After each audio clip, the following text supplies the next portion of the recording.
I'm really excited to be standing up here because there is an exciting time for cardiac surgery with all the innovation which has been going on.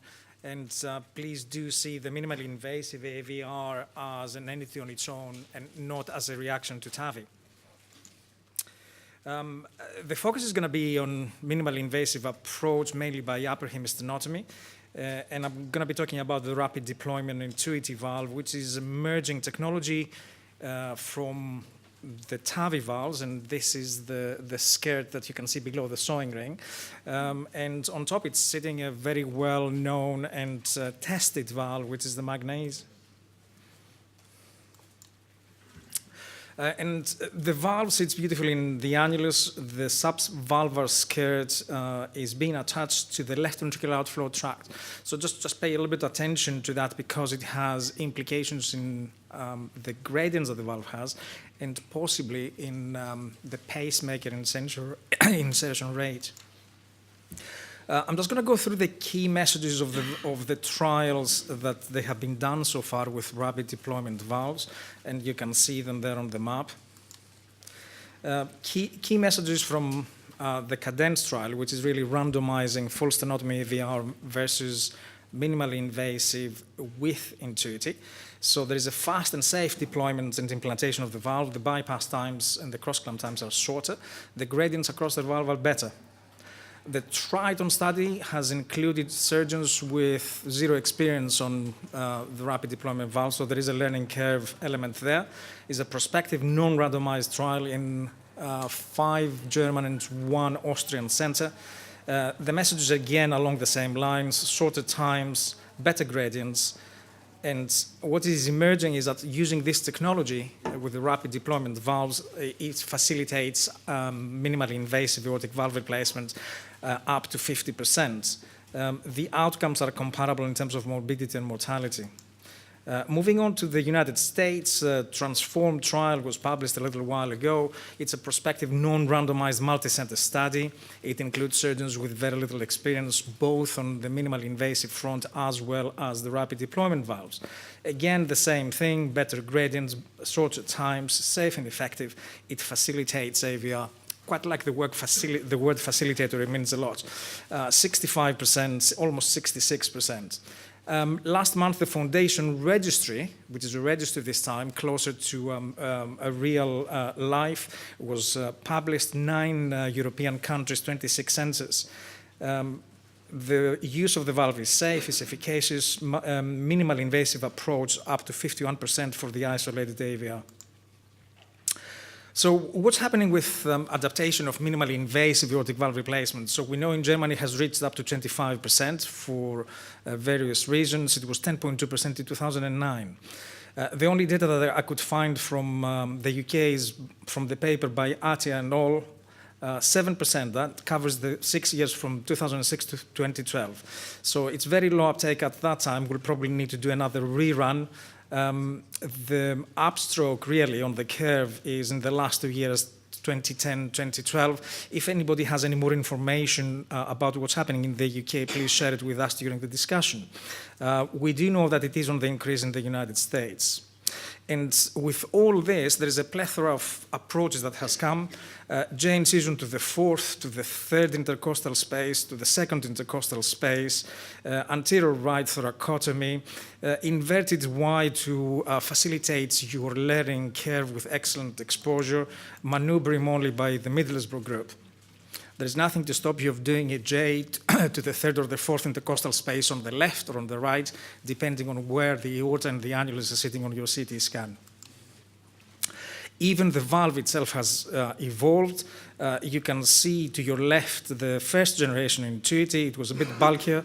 Now it has slimmed down a bit, and also the delivery system, it is malleable and much easier to use.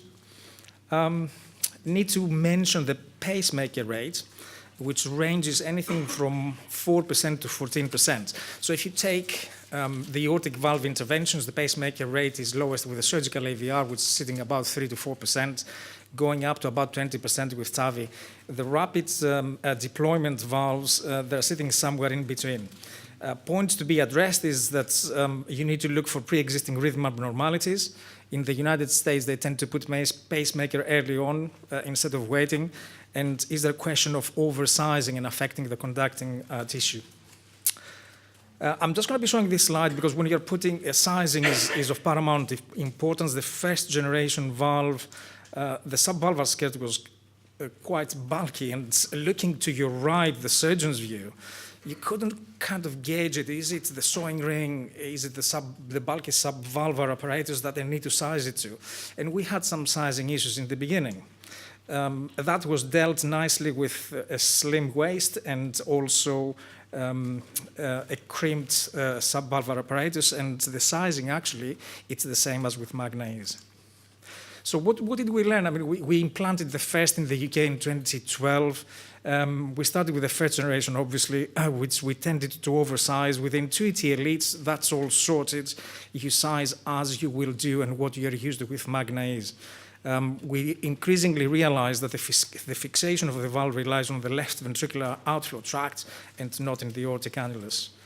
So turning points in using minimally invasive aortic valve replacement is you need to make yourself familiar with the device, learn to trust it, and make sure that if you apply this, both minimally invasive approach by means of upper hip sternotomy or anterior right thoracotomy, that you have a plan B at each stage of the procedure.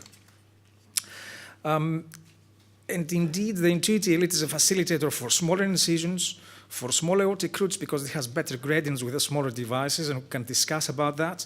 It has proven very, very useful for calcified aortic roots where you're struggling to put your sutures through.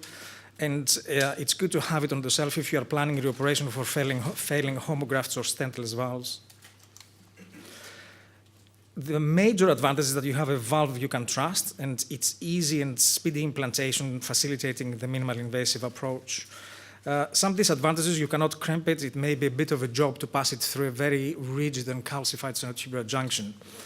As the valves are getting smaller, the application system, when you are looking at it and you're trying to deploy the valve, appears relatively bulkier. So what makes the Intuity intuitive? Select your patients wisely. Know and hence learn to trust your device. Be comfortable with your minimally invasive setup. Be familiar with the potential pitfalls. Have a plan B at every stage of your operation. That will increase your comfort zone that you have just decided to abandon. The evidence in Intuity has been shown to be safe and efficacious. The results in shorter times is a facilitator for minimally invasive aortic valve replacement to over 50% of isolated AVRs, has better gradients, and has an intermediate risk for permanent pacemaker. Sizing is of paramount importance. The Intuity Elite has taken care of all this. So as with every new technology, I think the Intuity Elite has just exited the refinement period, and it's about to enter the larger randomized trials to see which are the patients that will benefit the most. It remains to be proven about the wider applicability. There is a lot of talk about how minimally invasive it is. Does cosmesis matter? Well, at the end of the day, you have this kind of result. And then if you think that cosmesis doesn't matter, have a look at this. It is from Professor Massetti in Rome that I had a chance to visit a few months ago. And it really made me think if cosmesis counts or not. Thank you very much.